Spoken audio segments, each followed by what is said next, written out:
Where can you find 6,000 local businesses with just one click? EverythingMidmo.com.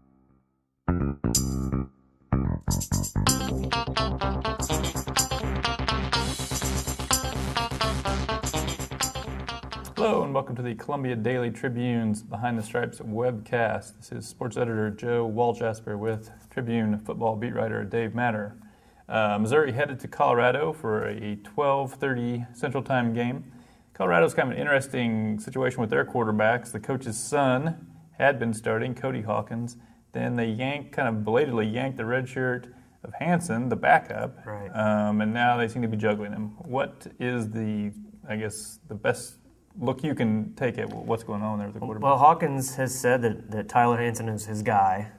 He started the last two games. I presume that means he's going to start against Missouri. Now they're bringing Cody Hawkins in kind of 2-minute no-huddle situations because he's an older guy, a little more veteran for those type of situations. I don't know if that'll continue to be the plan.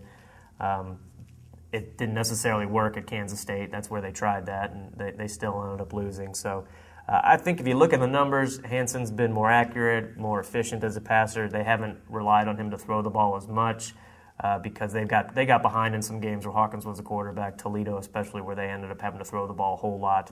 He's just been an interception machine, really throughout his career. Good kid by all accounts, good leader. Coach's son falls into all those kind of stereotypes of a good, heady kid, but just has turned the ball over way too much for that offense. So Hansen seems to be the guy that gives them a little bit more spark. Against Kansas, he was able to run the ball a little bit and created some opportunities there. So it looks like he's going to be the guy. Now, Dan Hawkins is a guy that had great success at Boise State. Seemed like a nice fit at Colorado, kind of just an interesting personality. His personality is just kind of not a typical football coach kind of personality. Hasn't done much there. What do you hear about his job status as far as does he have to win this year, or do you think he's got another year regardless? Well, a month ago when they were 1-3 in the non-conference and lost to Colorado State where they weren't very competitive, lost badly at Toledo, you would have thought for sure that he was going to be done after this year. But as the month has gone on, they've beaten Kansas, and they still have a shot to be really bad this year. They're 2-5 right now, and they could lose the rest of their games. But some interesting reporting from our friend Kyle Ringo over at the Boulder Daily Camera. And, he's got a $3 million buyout in his contract. Colorado is not an athletic department right now that is in very good shape financially. They're still repaying an $8 million loan from the university that they borrowed 2 years ago. So they're not in the best of shape to be firing a coach and hiring somebody new who is going to want more money than what Hawkins was making. Right now, he's the 11th highest paid coach in the Big 12. So I don't know if that's a bargain because you're not getting a lot from him, but you're going to have to pay whoever you bring in more than that. You're going to have hire somebody with some pretty good credentials, I think, to come to that job. So it might not make any kind of financial sense for them in this economy, in the current landscape of what's going on in Colorado, to fire him, pay him that $3 million, and pay more to somebody else. So they might be stuck with him for another year or so, just for what's going on with them financially.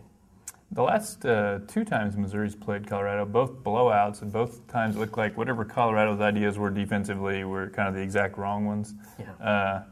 Does any of that carry over this time, you think, or is that just a product of Missouri's talent and not a product of Colorado not getting how to defend Missouri's system? I think it was a little bit of both, but I talked about this with David Yost, Missouri's offensive coordinator, yesterday, and one thing that's really interesting is Colorado has already played Wyoming this year. Wyoming runs the same exact offense Missouri does because their coach is Dave Christensen, who was Missouri's offensive coordinator for years. And what Colorado did defensively against Wyoming this year was completely different than what they were doing against Missouri the last few years, Yost said.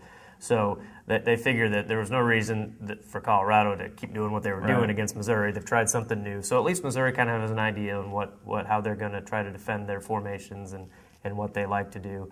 They had the advantage of seeing Texas film also, because Texas also played Wyoming earlier this year. That obviously didn't work out a whole lot. But I think what Colorado had done in the past, they tried to man up their receivers on the outside. They played a lot of cover 3, which leaves the seams open, and Missouri really exploited that with some deep passes to Macklin last year and the year before. Kaufman would beat them pretty badly in Boulder with a bunch of catches over the middle. Obviously, you don't have those two guys this year, but you think that, after 2 years of really beating them badly, 110-13 were the combined scores, Missouri has some confidence going into this one. They were coming off a bad loss to Texas a year ago.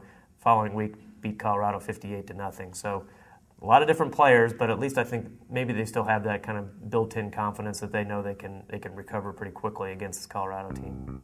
All right. Well, thanks for joining us again. Next week we will discuss the Colorado game and look ahead to Baylor.